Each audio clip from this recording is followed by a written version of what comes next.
다시 시작하겠습니다. 이어서 강의를 시작하겠습니다.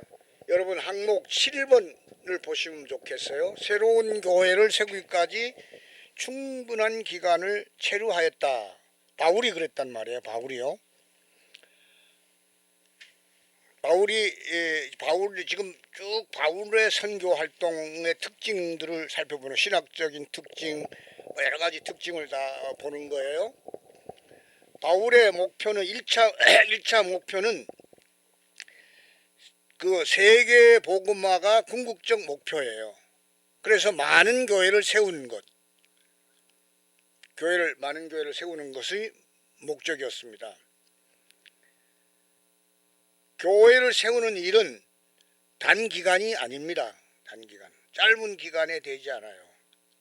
목표를 이룰 때까지 그 도시에 머뭅니다.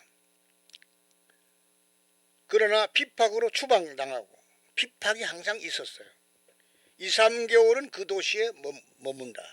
근데 그래도 참 복음의 씨라는 게 생명력이기 때문에 이렇게 교회가 세워지는데 저도 그 교회를 개척을 했어요. 한 7년간 개척을 했는데 한 사람도 없는 지역, 키맨이 하나도 없어요. 그거는 정말로 힘든 일이더라고. 그래서 마을에 가서 아이들 불러가지고 성경 얘기하면서 아이들부터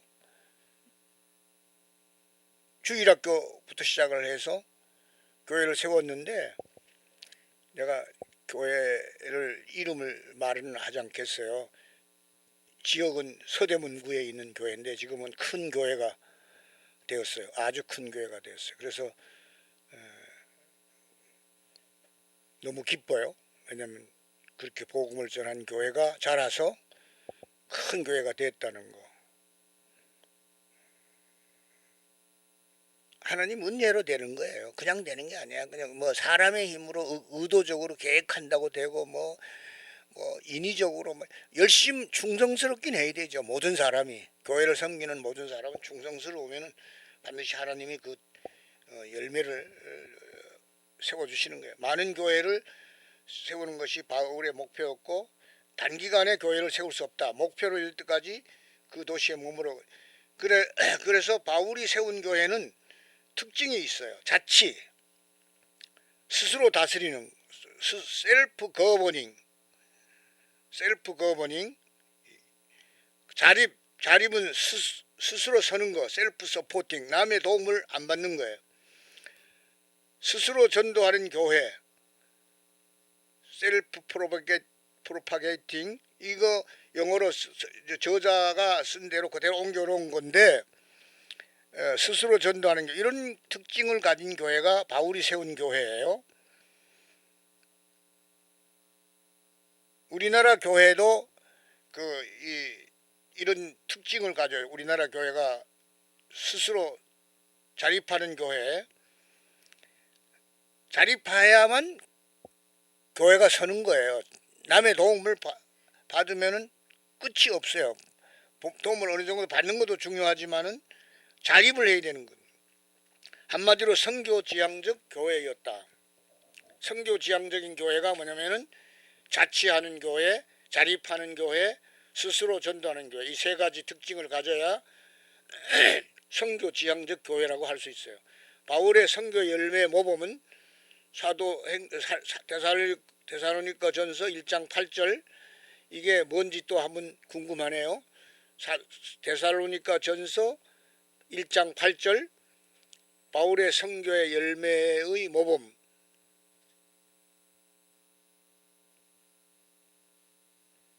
보면 주의 말씀이 너희에게로부터 마게도냐와 아가야에만 들릴 뿐 아니라, 이게 마게도냐와 아가야가 이게 바울이 전도한 지역이 소아시아하고 유럽인데 이게 유럽 지역이에요. 마게도냐와 아가야에만 들릴 뿐 아니라 하나님을 향하는 너희 믿음의 소문이 각처에 퍼짐으로 우리는 아무 말도 할 것이 없노라.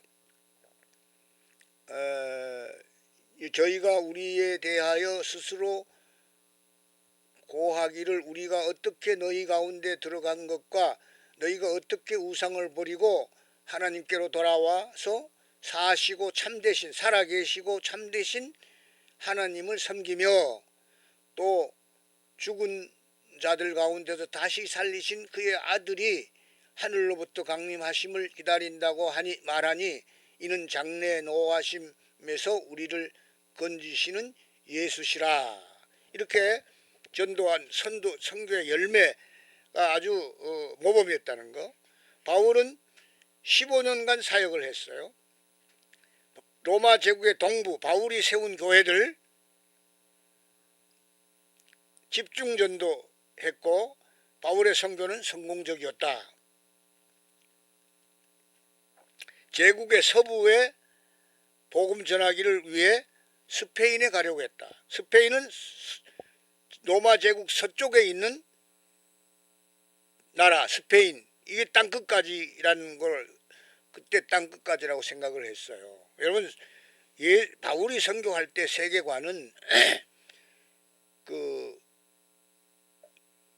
지구가 둥글다는 주장이 있기 전이에요. 지동설, 천동설, 지구가 태양을 돈다 그런 게 지동설이고, 천동설은 태양이 돈다고 생각했던 천동설, 그 천문학적 이론이 다 바뀌고 새로운 발견이 나중에 일어나잖아요. 그 스페인에 가려고 했어요. 스페인. 그 땅끝까지라고. 땅끝까지는 예수님이 하신 말씀이야. 너희가 성령을 받으면 너희에게 성령이 임하면 권능을 받고 예루살렘과 온 유대와 사마리아와 땅끝까지 이르러 내 증인이 되리라 그랬어요. 증인이 되는 거. 뭘 증거하면 부활을 증거해야 되죠. 부활. 예수 그리스도의 속죄와 부활. 왜 죽으셨어요? 우리의 죄를 사하시기 위해서, 대속하시기 위해서, 갚아주시기 위해서 핏값을 지불하시고 우리를 속량하시고, 속량이라는 건 영어로 랜섬인데 몸값을 지불하고 찾아오는 거예요. 요즘도 그렇잖아요. 유괴해가지고 아들을 잡아놓고 몸값을 요구하잖아요. 몸값을 주면 돌려주겠다. 그게 몸값을 지불하는 게 속량이야. 속량. 대속. 피로, 예수님 피가 값이야. 우리를 죄에서 구원하시기 위해서 피를 가지고 값을 지불하셨어. 그래서 우리가 죄의 사탄의 노예 상태에 있는데 거기서 자유하고 예수의 종이 되고 예수로 말미암아 자유하게 되는 거예요. 그걸 구속됐다 그래. 그걸 구속받았다 그래요. 그래서 복음의 내용을 우리가 잘 알고 있어요. 그래서 스페인 했고, 자치 자립 스스로 전도하는 교회, 바울이 선교한 교회들입니다. 자치 자립 스스로 전도하는 교회. 지금도 마찬가지야. 교회 설립은 자치 자립 스스로 전도하는 교회. 이런 교회가 돼야 돼요. 현대 선교는 선교적인 교회를 세우는 데는 실패했습니다. 이것도 이렇게 단정하는 것도 문제. 현대 선교에서도 선교하는 교회들이 많아요. 우리나라에 우리나라 교회들이 선교적인 교회가 많습니다. 선교에 대한 책임을 깊이 느끼는 교회가 많아요. 그래서 우리나라가 지금 미국 다음으로 선교사를 제일 많이 파송하는 나라예요. 그 다음에 8번째로 바울의 특징입니다. 동역자들과 함께 전도 활동을 했어요. 바울의 특징. 바울은 고독한 독수리가 아니다. 고립적 인물이 아니었다. 여러분, 새 중에 제일 킹이 뭐예요? 킹. 독수리 아니에요? 독수리? 고독한 독수리.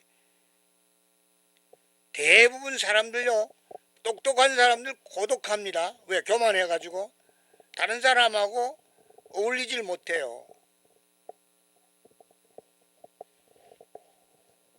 아주 유명한 대학들, 세상에서 알아주는 네임밸류가 있는 대학 나온 사람들, 자기를 낮추고 다른 사람하고 어울리려고 하지 않아요. 그럼 혼자 있어야 돼요. 혼자 있어요.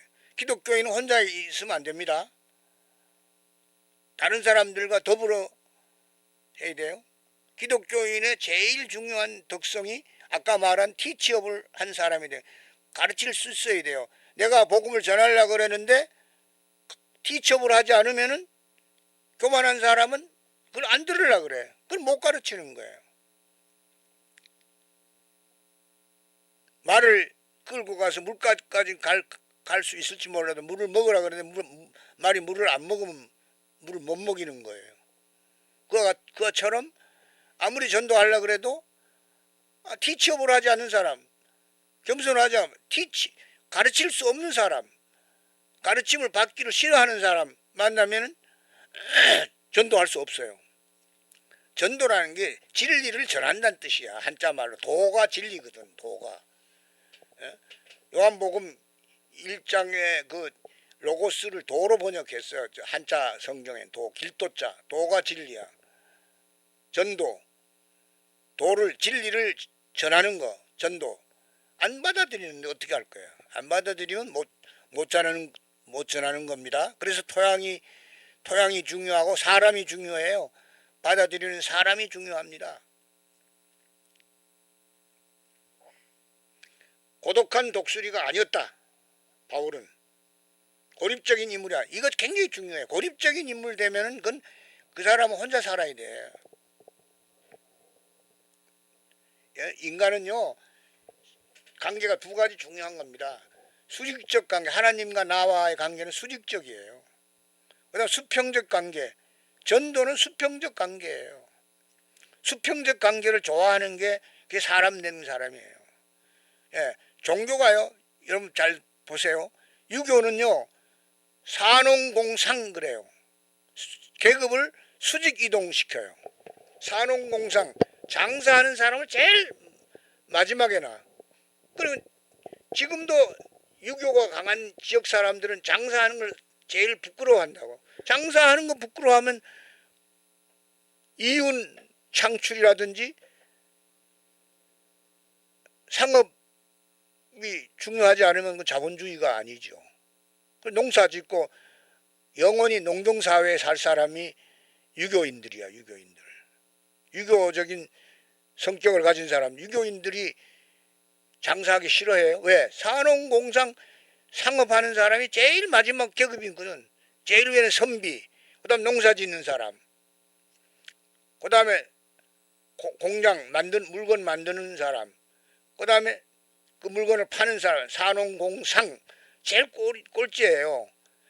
근데 기독교는 그렇지 않습니다. 기독교는 계급이 수평으로 이동해요. 여러분 이거 잘 들으셔야 돼. 수평 이동과 수직 이동이 뭔가 그걸 지금 용어를 쓰는데, 수평 이동은 이렇게 이동하는 거 아니야. 이렇게. 예, 수평 이동은 이렇게 똑같아. 산업공상 똑같아요. 근데 성리학 유교 믿는 사람은 계급이 수직 이동이야. 사, 농, 공, 상. 이 선비가 제일 위에 있고, 그 다음에 농사 짓는 사람, 그 다음에 공장장이 이제 물건 만드는 공장 생산하는 사람, 장사하는 사람.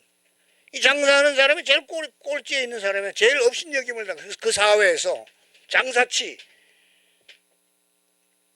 여러분 이런 계급 사상, 아래 위로 움직이는 수직 이동하는 이런 계급 사상까지 가르치는 유교, 이거 잘못된 거야. 이게 계급. 근데 이거는 다 똑같아. 이게 기독교 사상이야. 기독교 복음이 들어간 게, 옛날에 남북 분단되기 전에 기독교 복음이 제일 많이 잘 들어간 곳이 대구하고 평양이에요. 별 얘기를 내가 다 하네. 아는 지식을 다 말하는 거. 대구하고 평양이 기독교가 아주 분단되기 전에 강했어요. 그런데 6.25 사변이 났을 때 피난 내려온 사람 중에 기독교인이 많았어요. 서북지방에, 평안도 지방에 기독교인이 강했거든. 북한에 종교의 자유를 찾아서 내려온 사람도 많고, 그 기독교 믿는 사람이 많은데 기독교인들이 와가지고 6.25 사변 때 남한에 내려와서 직업을 택할 때 간 게 어딘지 아냐면 동대문 시장, 남대문 시장, 또 부산 피난 갔을 때 부산시 시장에 가서 장사하는 일을 많이 했어요. 장사는 자본하고 관계가 있어요. 자본을 투자해가지고 이윤을 남기잖아. 거기서 이윤. 이게 자본주의 간단해요. 자본 장사하는 거예요. 장사. 생산하고 장사하는 거예요. 생산한 거를 파는 거 바로 장사. 그 부를 축적하는 거예요. 근데 산업공상 하면 상인이 제일 업신여김을 당할 사람이니까 장사 안 해요. 그러나 기독교는 계급 사상이 수평이동이야. 그래서 기독교인들은 가난하지 않아. 여러분, 기독교인 가난하면 참된 기독교인이 아니에요. 가난할 수가 없어요. 청지기로 뭘 시키든지 하나님 시키는 일을 한다고 생각하는 거예요. 여러분, 우리 기독교인은요, 교양적으로 좀 훈련이 돼야 돼요. 오늘도 저는 길거리에 뭐 청소하고 뭐 닦고 쓸고 하는 남자분, 여자분 많아요. 그 직업으로 하잖아요. 일이자 일. 그런 분들한테 꼭 지나가면서 인사하듯이 수고하십니다. 그러면 그분이 기분 좋아해요. 우리 직업관이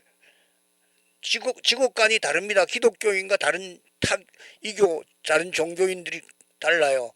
수직 이동하면 계급사상으로 천시를 받아.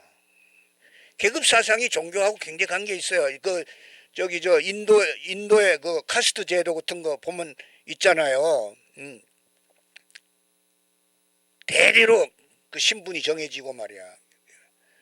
그 기독교가 들어가면 사회가 뒤집혀져.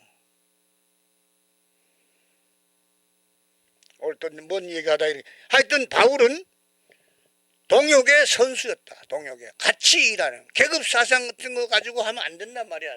예? 높고 낮은 사람이 없어요.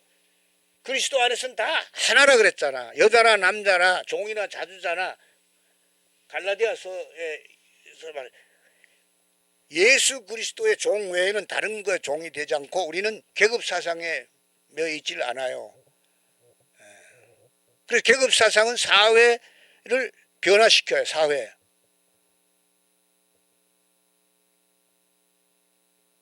그러면 계급 사상이 변화되면 어떻게 돼요? 그게 민주주의 사상이지.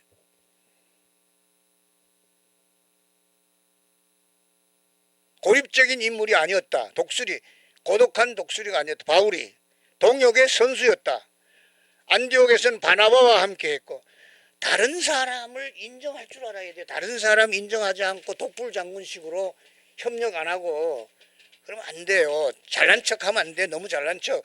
요즘 보면 어디 방송에 나와서 혼자 잘난 척하고 말이야 떠드는 사람 하나 있어요. 누군지 여러분 짐작해서 아세요.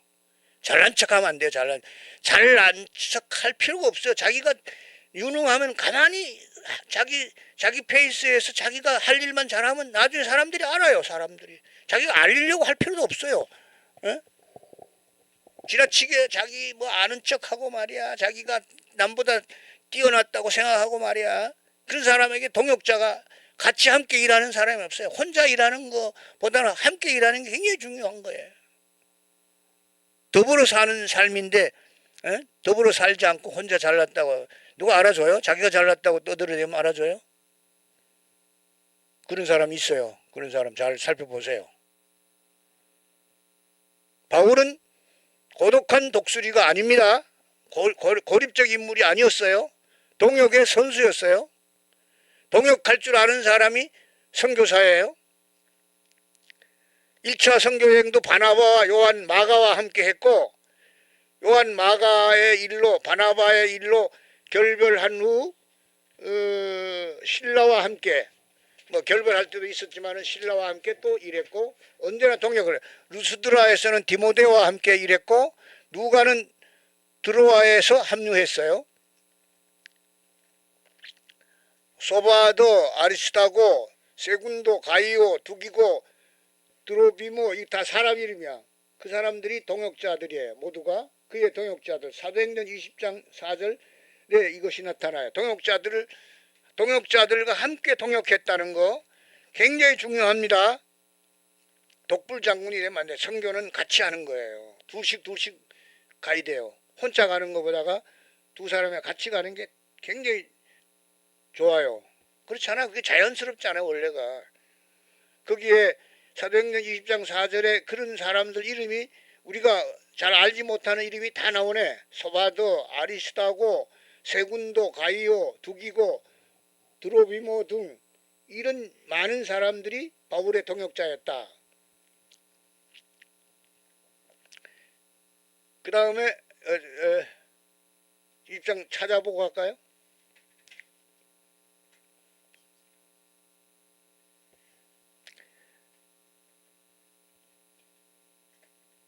사도행전 20장 4절 여러분 같이 읽어요. 아시아까지 함께 가는 자는 베레아 사람, 베레아는 지역 이름이에요. 베레아 사람 부로의 아들 소바도와 데살로니가 사람 아리스타고와 세군도와 더베 사람 가이오와 및 디모데와 아시아 사람 두기고와 드로비모라 이렇게 사람 이름이 쭉 나오는 거예요. 동역자 이름이. 동역하기를 좋아했던 바울을 지금 설명하는 거예요. 바울은 혼자 일하지 않고 외로운 독수리가 아니었다. 항상 같이 다른 사람과 더불어 일했다. 근데 이 사람들은 우상에 빠져요. 잘못된 생각.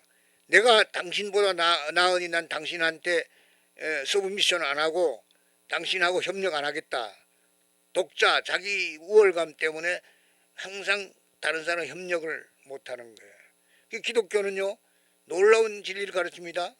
성경 나보다 다른 사람을 낮게 여기라 그랬잖아. 일단은 다른 사람을 수평적으로 존중할 줄 알아야 돼. 수직적으로 보는 거 아니에요. 그 관점이 수평적으로 이렇게.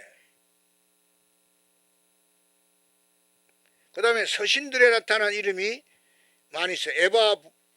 에바브라, 데마, 에바브로디도, 아기뽀, 브리스길라, 아볼로, 디도, 베베 등 동역자 이름이 나타나요. 로마서 16장에서는 바울이 27명, 대부분의 바울의 동역자들이 27명이 나와. 16장에서 바울은 협력하는 것과 사귐의 선수야. 지혜로운 건축자. 좋은 이름은 다 바울에게 돌리네. 고린도전서 3장 10절 지혜로운 건축자가 되어야 되죠. 지혜로운 건축자 아니면 아무 공이 없어요. 불타 없어지잖아요. 바울은 동역의 선수이고 사령관의 자격을 갖는다. 고린도전서 16장 17절 이거 한번 찾아보면 좋겠네. 그 성경 구절이 많은데 하나만 찾아보게. 고린도전서 16장 17절 바울은 동역의 선수이고 사령관의 자격을 갖는다 그랬어요. 예.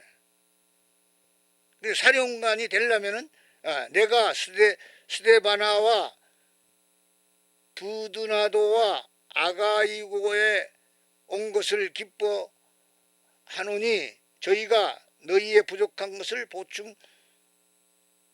보충하였음이니라. 저희가 나와 너희 마음을 시원케 하였으니 그러므로 너희는 이런 자들을 알아주라. 그 다음에 아시아의 교회들이 너희에게 문안하고 아굴라와 브리스가와 및 그 집에 있는 교회, 그 집에 있는 교회가 주 안에서 너희에게 간절히 문안하고 이렇게 서신을 읽으면은 다 이런 게 내용이 나와요. 근데 우리가 기억력이 한계가 있고 읽어도 잘 모르고 지나가기 때문에 그렇지 다 이렇게 있다. 동역자들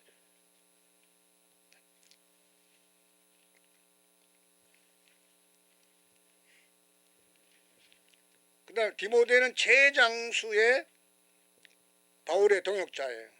최장수의 바울의 동역자 디모데. 그래서 디모데 전후서 있잖아요. 디모데에게 보낸 편지 서신으로. 그 다음에 9번째로 융통성 있는 전도 활동을 했어요. 바울은 복음에 대하여 단호함이 있었다.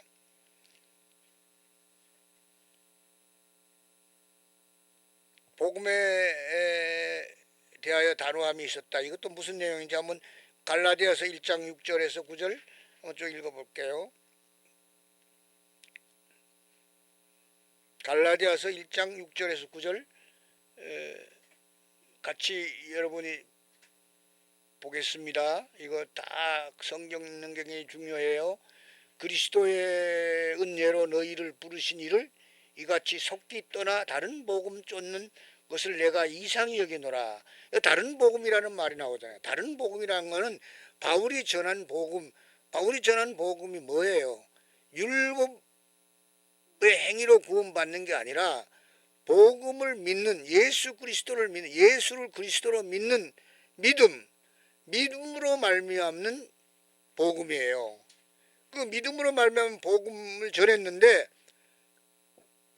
그 다음 다른 유대주의 교사들이 와가지고 아니다, 할례도 받아야 된다, 뭐 안식일도 지켜, 뭐 유대인의 특징이 두 가지가 있어요. 할례 받는 것과 안식일 지키는 거예요. 그런 율법적인 가르침을 하니까 그리스도가 우리를 자유케 했다는 것이 무색해지는 거야. 여러분 복음이 뭐예요? 그리스도가 우리를 자유케 했어요. 예수 그리스도 외에는 종 되면 안 되는 거예요. 그리스도가 자유케 했다는 말은 그리스도의 종이 되는 순간 우리는 자유케 되는 거예요. 예수 믿는 사람은 그렇게 시시한 사람 아니에요. 대단한 사람이에요. 예? 오직 예수만 주야, 주. 우리 섬겨야 할 주가 딱 한 분, 하나님과 예수 그리스도 한 분밖에 없어요. 섬겨야 될 대상이. 물론 그 외에 인간적으로 뭐 사장도 섬기고 대통령도 섬기지만 그러나 진리 안에서 섬기는 주, 우리의 our Lord, 우리의 주는 대문자 our Lord, 우리의 주는 is Jesus Christ, 예수 그리스도 뿐이에요. 예수 그리스도 뿐이에요. only 예수 그리스도야. 여러분 이거 아셔요? 이거 내 강의 들으면서 이거 아시게 돼야 돼요. 우리는 만주의 주를 섬기는 사람이 아니에요. 만주를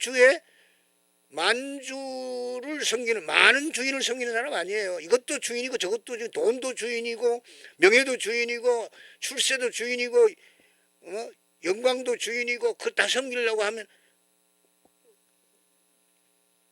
섬길 수도 없고, 우리가 섬길 수 있는 주는 진리의 주, 진리의 종이 되는, 진리를 따라 사는 거 얼마나 좋아요. 자유하는 자유. 진리 안에 자유가 있거든. 진리를 알지니 진리가 너희를 자유케 하리라. 성경에서 두 단어 택하라 그러면 이거예요. 진리 자유예요. 진리 자유. 자유는 방종이 아니에요. 나중에 내가 따로 자유의 개념을 설명하겠는데, 자유. 하나님에게 예배하면 되는 거지. 우리는 예배 받을 자 하나님밖에 없어요. 예배 받을 자를 또 다른 사람을 만드는 게 그게 우상이에요. 대통령 되는 사람 조심해야 돼. 자기가 우상화 시키려고 하고 우상화해요. 백성이 막 머리 조아리고 존경한다. 입만 열면 존경한다 그러고 숭배한다 그러고 그렇게 하기를 시험 들기 딱 맞은 자리예요. 그게. 다른 복음은 없나니 그랬잖아. 다만 어떤 사람들이 너희를 요란케 하여 그리스도의 복음을 변하게 하려 함이라 그랬어요. 복음을 변하게 했어. 여러분 율법을 지켜서 의로워지면 우리가 얼마나 힘들어요. 율법이란 거는 법률은 만들어지기도 하고 없어지기도 해요.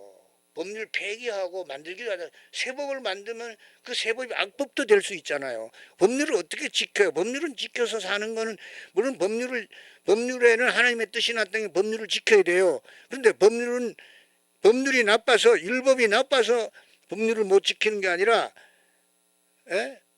우리가 그 율법을 다 지킬 능력이 인간에게 없어. 한계가 있어요. 한계가. 거기서 자유가 되지 않아요. 이게. 여러분요. 국법 어기지 않은 사람이 있어요. 다 어겼어요. 교통법 어기면은 다 법을 어긴 거예요. 그것도 국법이에요. 교통법도. 국회가 정할 때 교통법이 되는 거예요. 예?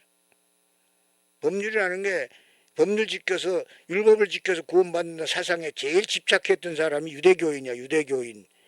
바울도 그랬어요. 바울도. 십계명을 그대로 지키는 십계명에서 그 자유한다는 말은 복음을 안 지켜도 된다는 또 오해하는 교단도 있었고 그렇게 가르치는 사람들인데 안 지켜도 된다는 뜻이 아니고 그것에 자유한다는 그 높은 윤리 의식이 생기는 거야. 그리스도의 종이 되면은. 그럼 십계명은 지켜지는 거예요. 하나님 사랑하는 사람은 1계명, 4계명 다 지켜요. 이웃 사랑하는 사람은 5계명에서 10계명 다 지켜요. 그래서 계명을 지키는 것이 복음 진리에 의해서 지켜지는 거지 복음을 모르는 사람이 그러면 율법주의자가 되는 건 그 대표자가 바울이었잖아. 율법을 다 지키려고 노력했잖아요. 그래서 지켰어요. 그래서 예수님 만났잖아. 예수님 만나서 복음 전한 게 바울이잖아요. 복음과 율법을 그렇게 알아야 되는 거예요.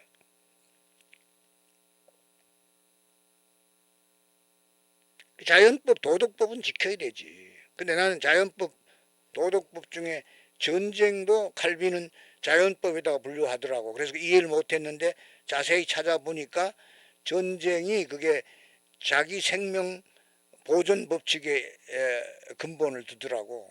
그래서 자연법이라는 말은 도덕법인데 이게요. 법을 지키는 게 하나님 뜻을 따라 사는 건데 법이 나빠서가 아니라 우리가 능력이 모자라서 그리스도를 믿는 믿음으로 말미암는 의롭게 사는 거. 그리스도의 의가 내 의가 되고 그리스도의 의인이 되고 그리스도 하나님이 의롭게 한 자를 누가 정죄하리요? 누가 정죄하려 그랬잖아요. 의롭게 하신 분은 그리스도시니 누가 우리를 정죄하리요? 정죄할 사람이 없어요. 사망의 법에서 해방되었어요. 율법과 사망의 법에 생명의 법이 우리를 자유케 했다고. 로마서 8장 1절에서 3절 내용을 보면. 그래서 우리는 복음에 대한 이해를 잘 해야 돼. 복음에 대하여 단호함이 있었다. 그 다음에 융통성이 있었다. 유대인에게는 유대인처럼 이방인에게는 이방인처럼 그렇게 해서 접근한 거예요. 동일시 원리를 적용하는 거예요. 예수님이 오셔서 나는 하나님 아버지로부터 왔고 하나님의 아들이니까 땅에 사는 인간 너희들하고는 다르다. 그렇게 사시지 않았잖아요. 목수의 아들로 사셨고 가난하게 사셨고 우리가 똑같은 인간으로 사셨죠. 돌아가실 때도 십자가에서 강도들과 함께 죽었잖아요. 유대인에게는 유대인처럼 이방인에게는 이방인처럼 이렇게 해야 됩니다. 궁극적인 목표로 한 영혼이라도 그리스도께로 인도하기 위해서 그렇게 하는 거예요. 바울의 배경과 교육. 바울은 종족 의식에도 대단해. 히브리인 중에 히브리인이다 이 말이에요. 히브리인이 유대인이고 유대인이 히브리인이에요. 히브리인이 굉장히 그 우월감을 가지고 있었어. 바리새인들의 아들로 태어난 바리새인, 바리새인 중에 바리새인, 히브리인 중에 히브리인, 전통에 대하여 지극히 열심히 있었다. 갈라디아 1장 14절 전통을 다 지켰어. 전승, 트레디션, 조상들이 하라고 했던 걸 다 그대로 했어요. 그는 이런 배경을 그리스도를 위해서는 해로 여긴다 그랬어요. 빌립보 3장 7절 한번 인용해 볼까요?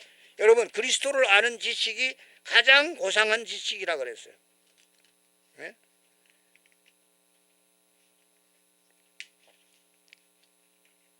그리스도를 위해서 다 해로 여긴다. 보세요. 3장 7절에 그러나 열심으로는 교회를 핍박하고 율법의 의로는 흠이 없는 자다 이렇게 나왔잖아. 율법의 의로는 흠이 없어. 율법을 지킬 대로 다 지켰어. 얼마나 도덕적으로 열심히 살았어.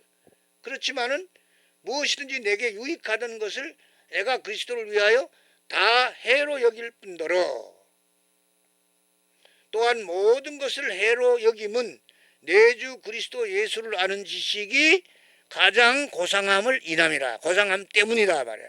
그리스도를 아는 지식이 가장 고상함. 내가 그를 위하여 모든 것을 잃어버리고 다 바꿨다는 거야. 다 상대적으로 바꿔버렸다는 거야.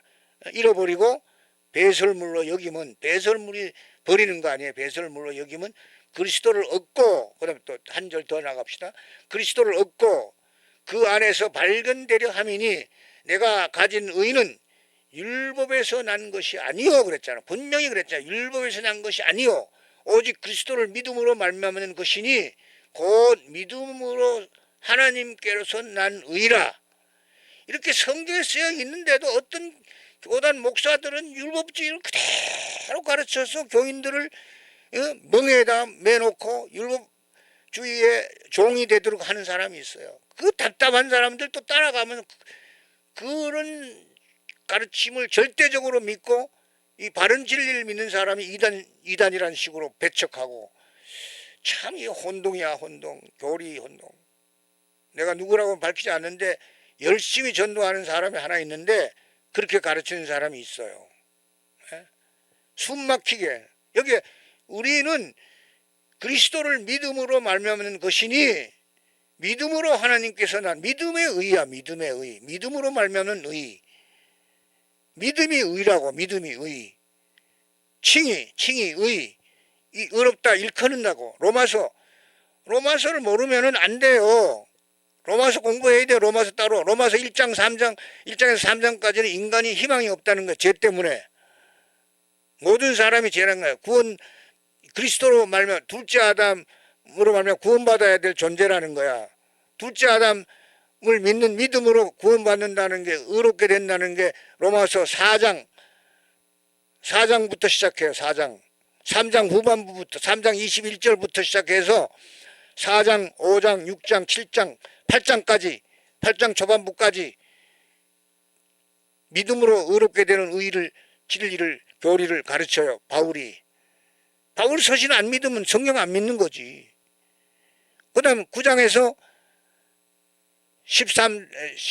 16장까지 있는데 그건 윤리, 도덕을 또 가르쳐요. 기독교 윤리, 도덕이 있어요. 복음 받아들인 사람이 어떻게 살아야 된다는, 도덕적으로 살아야 된다는 가르침이 그 윤리, 도덕, 기독교 윤리예요. 기독교 윤리 가장 중요한 게 뭐예요? 봉사 아니에요? 봉사는 뭐예요? 다른 사람을 사랑하는 일, 다른 사람의 관심을 갖는 일 아니에요.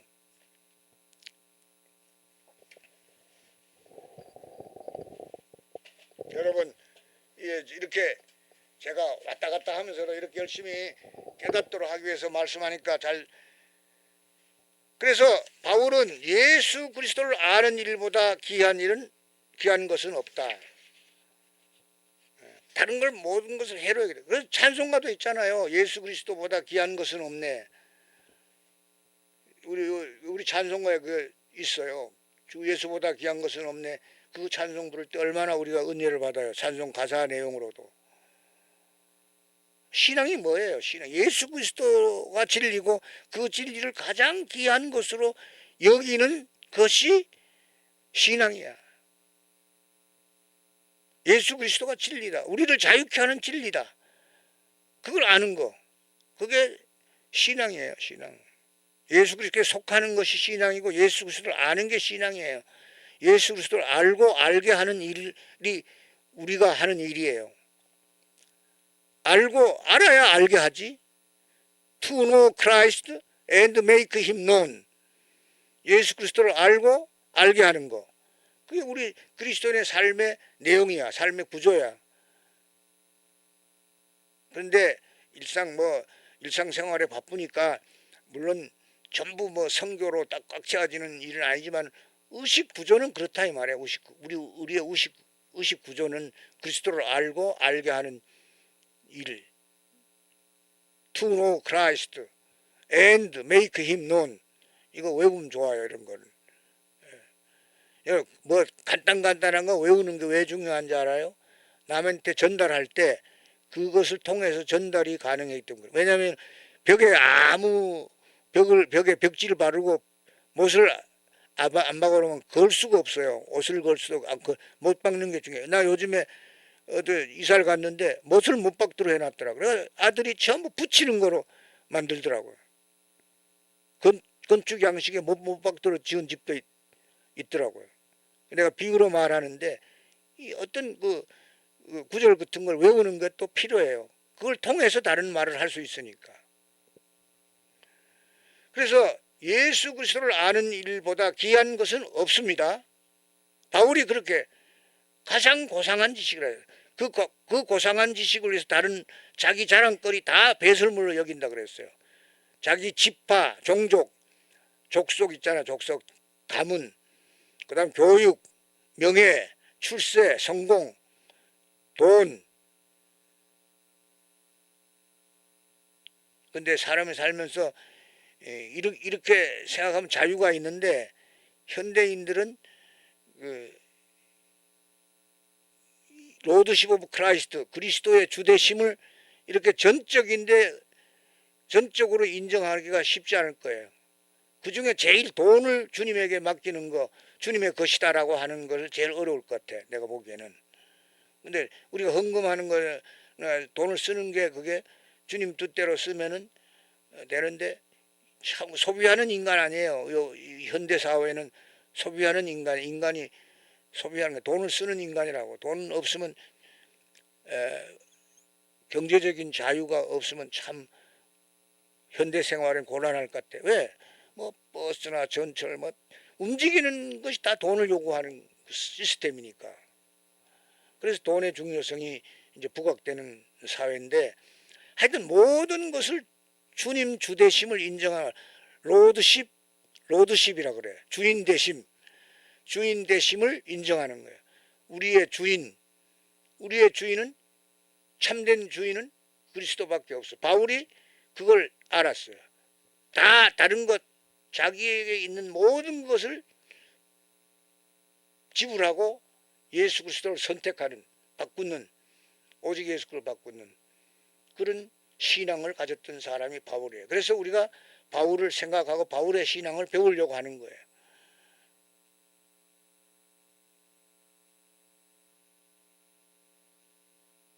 여러분 예수 그리스도를 위해서 버리는 거는 억울한 일이 아닙니다. 그리스도는 진리예요. 부욕해 하시는 분이에요.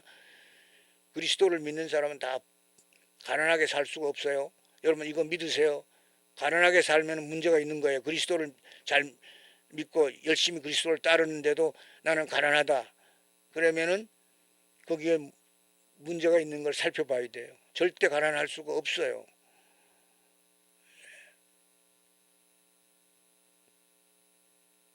근면, 절약, 검소 이게 다 그리스도인의 일이야. 근면, 절약, 검소. 여러분 돈을 함부로 쓰는 것도 참 절약하지 않는 것도 문제예요. 옛날에 가나안 농군학교 김영기 장로는 비누 손 씻을 때 비누 쓰는 법부터 가르치고 양치할 때 치약 쓰는 법을 가르쳤어요. 얼마나 절약하는 방법을 그거 나쁜 거 아니거든. 절약하는 게 나쁜 게 아니에요.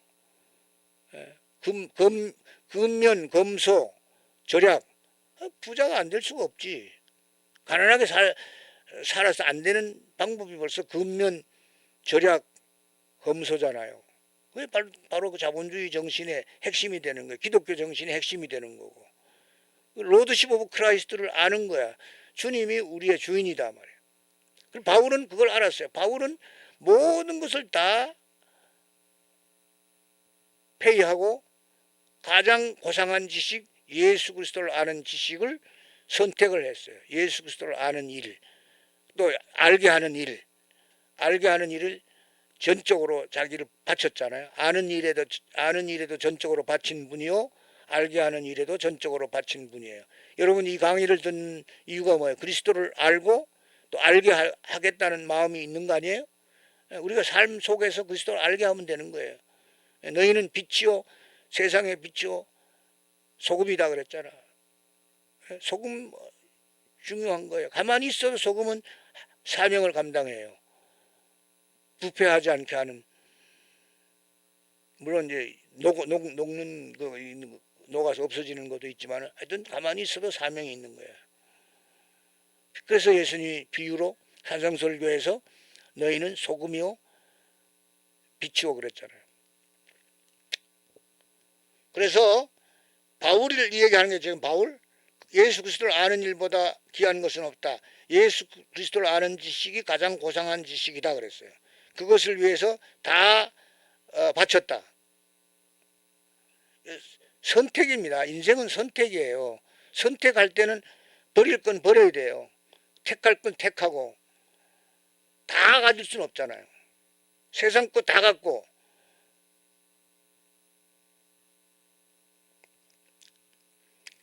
그의 고귀한 특권은 그리스도의 측량할 수 없는 부요를 전하는 일입니다. 에베소 3장 8절 그리스도의 측량할 수 없는 부요. 부요가 뭐예요? 재산. 부란 말이에요. 부요.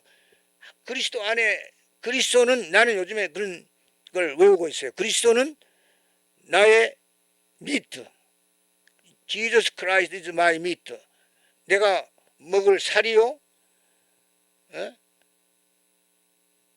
내가 마실 피에. 요한복음 6장에 성찬식을 말하면서 너희가 나를 먹고 하늘에서 내려온 떡을 먹어야 생명이 있다 그랬잖아요. 생명의 떡이라 그랬잖아요. 예수님이 bread of life, the bread of life. 생명의 떡이라 그랬어요. Jesus Christ, my medicine, my health. 예수 그리스도는 나의 약이요, 나의 건강이요, 나의 명예요, 나의 영광이요. 전부야. 그래서 예수 그리스도보다 귀한 것은 없네라는 찬송을 우리가 떳떳하게 부를 수 있는 거예요. 부요. 부요는요, 정신적인 면이 먼저 와야 돼. 영적으로 부요해야 육적으로 부요해지는 거예요. 영적으로 가난한 사람이 어떻게 정신적으로 부요해요. 영적으로 가난한 사람 자기도 망하고 남도 망하게 하는 거예요. 영적으로. 죄 짓는 사람들이 다 영적으로 가난해서 죄 짓는 거예요. 영적으로 무지해서 죄 짓는 거예요. 여러분 이런 말 동의하겠어요? 그래서 전도하는 겁니다. 전도하는 이유는 그거예요. 영적으로 무지한 사람, 영적으로 가난한 사람, 영적으로 무지한 사람이 얼마나 불행한지 알아요. 영적으로 무지한 사람은 마치 뭐와 같으냐면은 불나방이 빛을 따라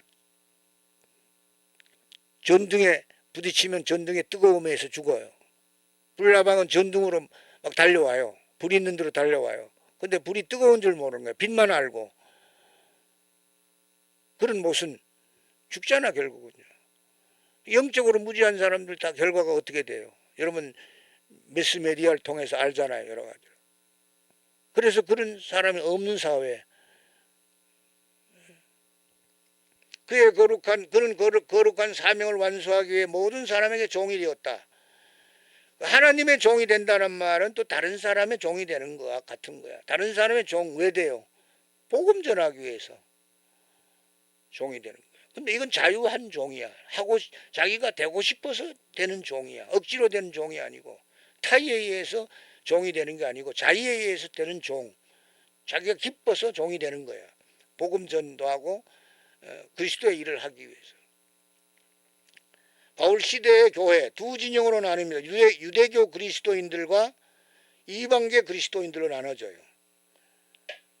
그다음 유대교 그리스도인들은 유대 문화를 보존했습니다. 이방계 그리스도인들은 기독교 자체의 문화를 발전시키려 해요. 그러니까 기독교의 순수한 기독교 문화, 그다음 유대교 문화를 보존하면서 예수 믿은 그리스도인들, 유대교 그리스도인들이 있는가 하면 이방인 계통의 그리스도인들은 기독교 자체 문화를 발전시켰어요. 예루살렘 총회 사도행전 15장에 있는데 이방인 그리스도인의 지위 문제를 말했죠. 할례 문제, 바울은 그렇게 말합니다. 그리스도 안에서는 할례나 무할례가 효력이 없다 그랬어요.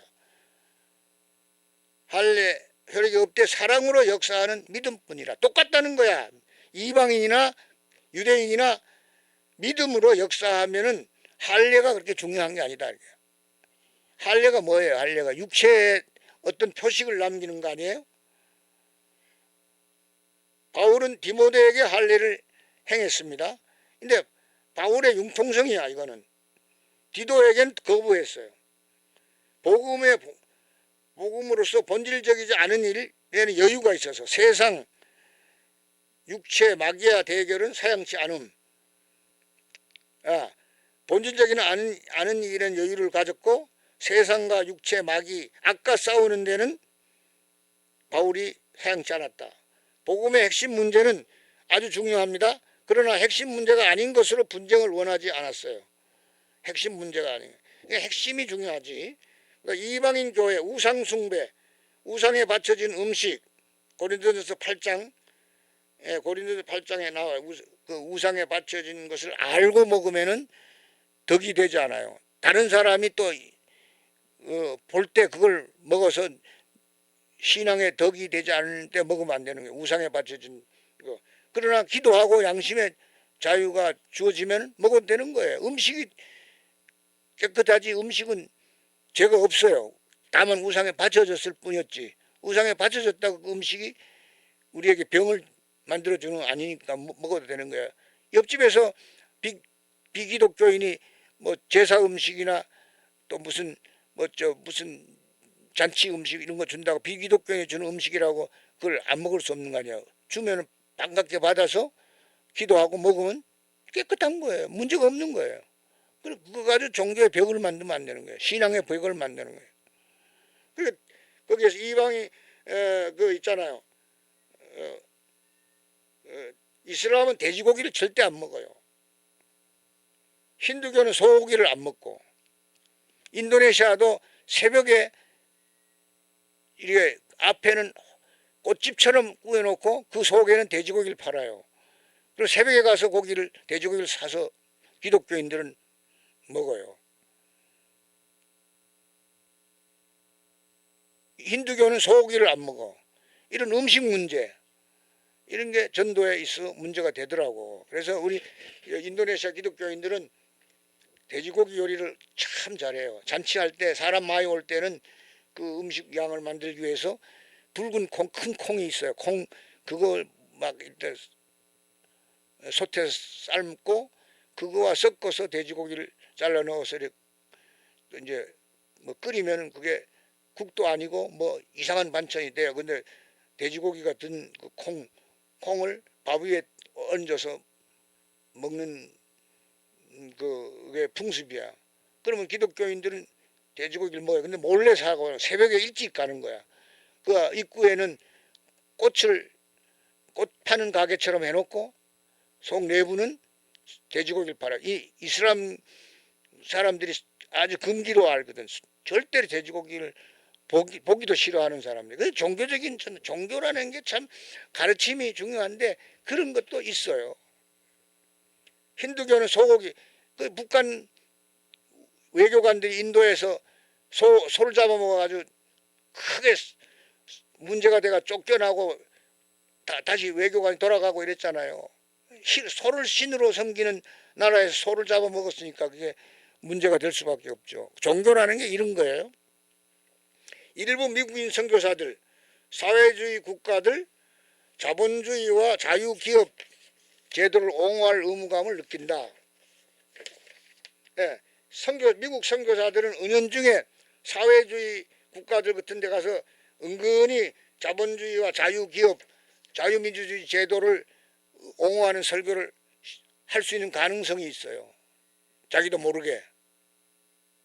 그게 자기가 태어난 그 지역의 문화와 문명이 선교사로서 영향이 있다는 거예요.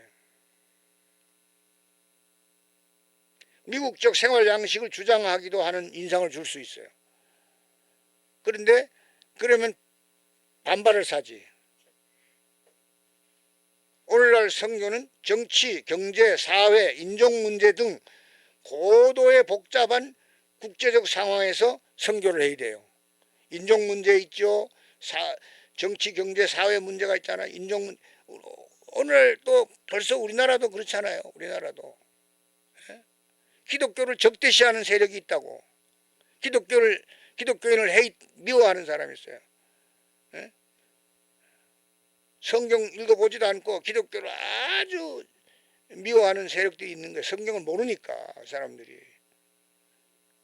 그래서 기독교 박해 시대가 또 도래할지도 몰라요. 정치적으로. 근데 기독교는요, 그 근간이 자유야, 자유. 인간을 자유케 하는 종교예요. 제도, 사회, 풍습, 전통, 정치, 어떤 시스템 이런 거에서 민족 문제, 인종 문제 이런 것에서 자유하는 그런 자유를 가르치는 종교가 기독교예요.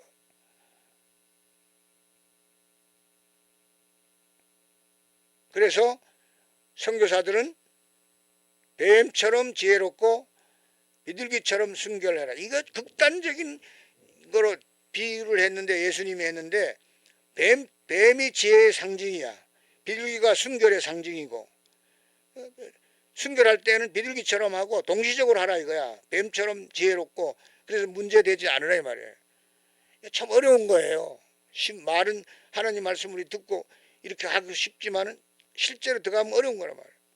뱀처럼 지혜롭고 비둘기처럼 순결하라. 유대인이나 헬라인에게나 하나님의 교회에 거치는 자가 되어서는 안 된다. 그러니까는 하나님 교회를 하나님 교회를 세우는 일에 방해가 되어서는 안 돼요. 어떤 종족이나 문화나. 그러니까 문화 공부, 문명 공부, 적응 공부를 잘하는 게 기독교인이야. 운명이 자기가 인도에 가면 인도 사람들이 거부하지 않을 수 있는 인도 문명에 적응을 해야 되는 거예요. 이슬람권에 가면 그렇고 불교권에 가면 그렇고 각 그 문화를 이해해야 돼. 공부해야 돼.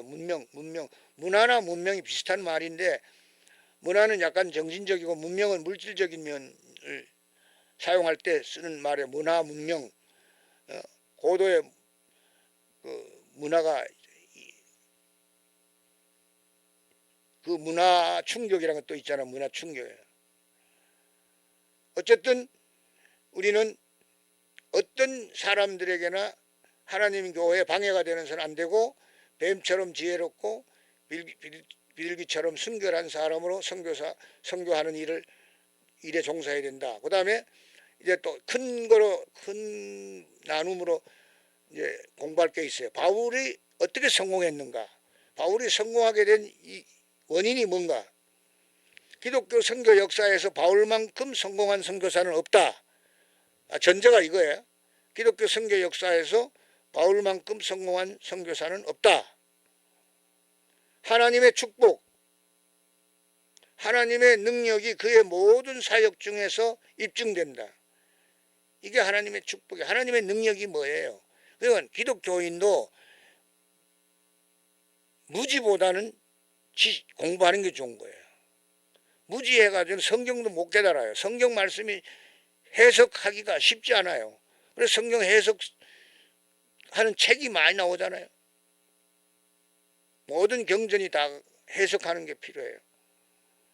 유교는 공자가 가르친 거를 누가 주석을 제일 먼저 해요? 주자가 했잖아요. 주자가 12세기 인물이야. 중국의 12세기 인물이 공자는 주전 5세기인가 6세기인가 아주 주전 사람이에요.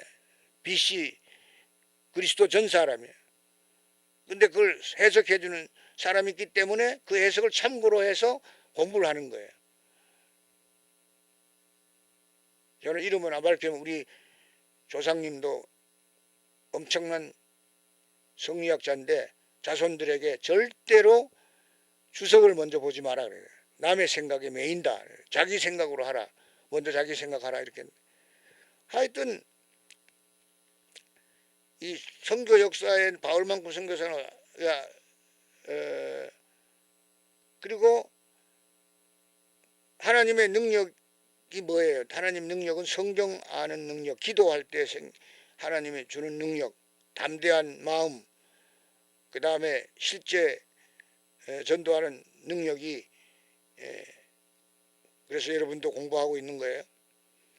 저는 말을 되게 더듬는 사람에, 말을 잘하는 사람에 들어가질 못해요. 그런데 답답하죠, 제 말 듣는 사람들은. 참느라고, 답답한 걸 참고 듣느라 애를 먹을 거예요. 하나님의 축복, 하나님의 능력이 그의 모든 사역에서 증거되었다. 그러나 대적자들의 핍박, 그를 추방하고 무시당하지는 않아도 천하를 어지럽게 하는 사람들이라는 명칭을 받게 됐어요. 세상을 시끄럽게 하고 어지럽게 한다. 복음이. 바울은 성공지향적인 인물이다. 누구든지 성공지향적인 인물은 비슷해요. 성공하려고 그러지 실패하려고 그러는 사람이 어디 있어요. 그 능력이 있어야 돼. 성공지향적인 인물. 승리를 위한 싸움. 고린도전서 9장 26절 27절 한번 찾아볼까요? 승리를 위한 싸움. 기독교는 승리의 종교입니다. 나는 승리를 되게 좋아해요. 예수님이 그랬잖아요. 너희가 세상에서는 환난을 당하나 담대하라 내가 세상을 이기었노라 그랬잖아요. 요한복음에서. 너희가 세상에서는 고난을 당하나 담대하라. 우리가 백이 있어. 예수 그리스도를 백으로 삼으면 돼. 예수 그리스도께서 그랬잖아. 너희가 세상에서 환난을 당하나 담대하라. 내가 세상을 이겼다는 말을 예수님이 하셨어요. 예수님의 삶이 우리의 모범인데 우리도 세상을 이겨야 돼. 믿음으로 이겨야 돼. 믿음이 아니고는 세상을 이길 수 있는 것이 없어요. 요한 1서에 그렇게. 믿음이 아니고는 세상을 이기지 못한다. 믿음이 승리의 원천이에요. 허공을 치는 것 하지만 여기 있잖아. 그러므로 내가 다름질하기를 방향 없는 것 같이 아니하고 싸우기를 허공을 치는 것 같이. 권투 선수가 허공을 자꾸 치면 뭐예요? 싸우기를 허공을 치는 것 같이 아니하며 내가 내 몸을 쳐 복종하게 함은 디스플린, 자기 훈련, 예수님에게 복종하게 함은 내가 남에게 전파한 후에 복음 전도한 후에 자기가 도리어 버림이 될까 두려워함이로다. 복음 전파한 내용과 자기의 삶이 일치가 되는 걸 원한다는 거예요. 형제들아 너희가 알지 못하기를 원치 아니하노니 우리 조상들이 다 구름 아래. 이건 이제 옛날 얘기, 성경 설명하는 얘기예요. 그런데 어쨌든 바울은 집중적으로 했던 거예요. 승리를 위한 싸움을 했어요. 승리한 사람 누구예요? 예수 그리스도 승리한 사람입니다. 예수 그리스도가 십자가에서 죽었다고 해서 실패자가 아니에요. 내가 세상을 이겼노라 했잖아. 너희가 세상에서 환난을 당하나 담대하라. 내가 세상을 이겼노라. 그렇게 말씀했어요. 예? 바울도 그랬잖아. 세상을 이기는 거예요.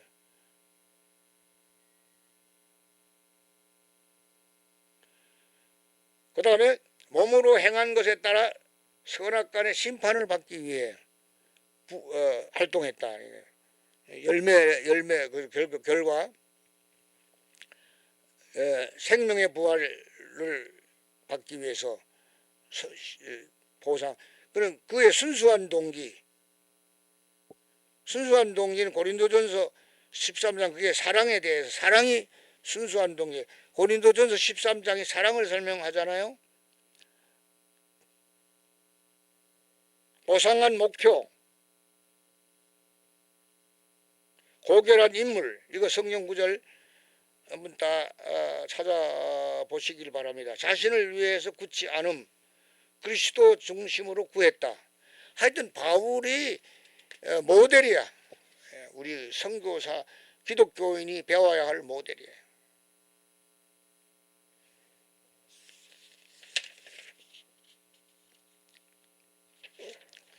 바울의 성공 두 가지 의미가 있다. 하나님에게 영광. 그럼 바울은 먹고 마시든지 뭘 하든지 하나님께 영광이 된다. 뭐 말했어요? 형제들의 유익, 이것은 곧 말씀의 의미다. 하나님께 영광이고 형제들에게 유익이다. 말씀의 의미. 그리스도를 섬기는 자는 하나님께 기뻐하심을 받으며 다른 사람에게도 칭찬받느니라. 예, 하나님과 가까이 하는 사람이 사람도 좋아해요. 결국은 사람도 칭찬하고 기뻐하고 본받으려고 하는 거예요. 경건하게 사는 걸 누가 비난하겠어요? 성경 다 찾아보시기 바랍니다. 바울은 성공의 확신을 가졌어. 고린도후서 2장 14절 한번 찾아볼까요? 그가 성공의 확신을 가지고 있어.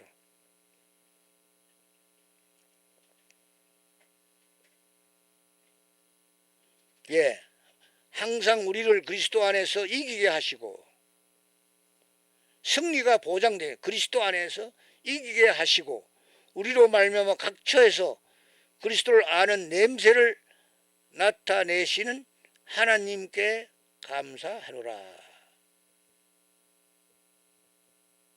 우리는 구원 얻는 자들에게나 망하는 자들에게나 모두 믿는 사람이나 믿지 않는 사람 모두에게 하나님 앞에서 그리스도의 향기라 그랬어요. 이 그리스도의 향기라는 말은 말로 전도하는 게 아니라 그 사람의 인격으로 나타나는 거죠. 이 사람에게는 사망으로 쫓아 16절까지 한번 읽어볼게요. 이 사람에게는 사망으로 쫓아 사망에 이르는 냄새요. 이거 냄새라 그랬어요. 바울은 저 사람에게는 생명으로 쫓아 생명에 이르는 냄새라. 누가 이것을 감당하랴. 멸망하는 자에게는 망하는 사망으로 가게 하는 냄새고, 멸망하는 자들 복음을 끝까지 안 받아들이는 사람, 그러나 저 사람의 생명으로 저 생명에 이르는 냄새라. 이 그리스도를 풍기는 냄새, 그리스도를 알게 하는 냄새, 그리스도를 선교하는 냄새라 그래서 냄새. 비유로 그렇게 말했어요. 하나님 앞에 그리스도의 향기라 그랬어. 그리스도의 향기. 바울은 성공에 대한 확신을 가지고 있었어요. 성공을 위해서 기도했고 성공을 기대했고 성공을 달성한 분이야. 디모데전서 4장 6절 8절 이거 중요한 구절인데 달려갈 길을 다 달려갔다 그랬어요. 그러면서 보상을, 기독교에는 보상을 믿는 종교입니다. 보상이 없는 종교가 아니에요. 디모데전서 4장 6절 8절도 한번 읽고 생각을 해보고 싶습니다.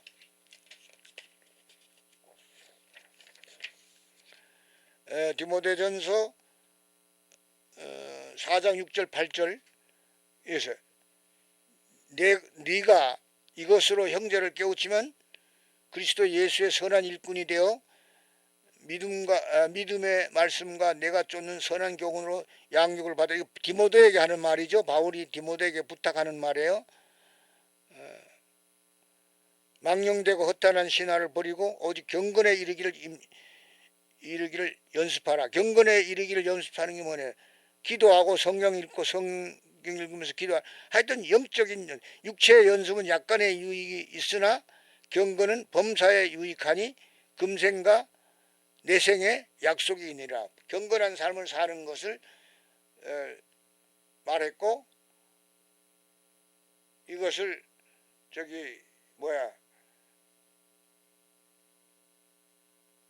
그거 지금 이 인용을 제대로 한 것 같은가 우리가 이거? 4장 6절 디모데전서 4장 6절 8절을 읽었어요. 그 다음에 이제 저를 바꿉니다. 소명의 그 큰 제목 2절 바울의 성공 요인들 중에 첫째 번에 바울은 소명에 대한 확신이 있었어요. 소명이 뭐예요? 부르심이잖아. 부르심. 선교사들의 정체성 위기, 영어로 아이덴티티 크라이시스라는 말을 학자들이 잘 써요. 정체성 위기라는 말은 뭐냐? 정체성 위기라는 말을 내가 쉽게 설명해 드릴게요. 예를 들어서 학생이 공부를 안 해요. 그러면 정체성 위기에 빠져야 D학점 낙제 점수를 받을 수 있어요. 목사가 기도도 안 해요. 성경 공부도 안 해요. 그러면 목사의 정체성 위기지.